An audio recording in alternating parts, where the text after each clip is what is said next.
This kata is dofuken, which means earth, wind, sword. The opponent tries to attack your head. 正面打ち来るところをパッと切っ先引っ掛けるんです。でこっちへテンションかけてるんです。自分の方にこういうふうに魚釣りみたいに。でこのテンションを緩めずこうやるんです。はい。でさらにこっちへこう振り返す。テンションは緩んでないんです。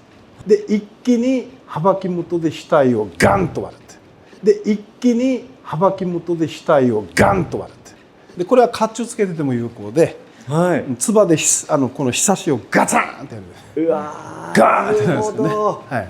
You hook your katana in between the opponent's wrists. As you keep the tension of your katana toward yourself, like pulling a fishing rod, you turn the katana to the left and right to cut the wrists. From there, you release the tension in the blade all at once and strike the opponent's forehead with the base of the blade, the habakimoto. This technique assumes the opponent is wearing armor, and the final strike is designed to be effective even if they are wearing a kobudo. Techniques like this, where the blade is drawn upward from below, are called dofu techniques.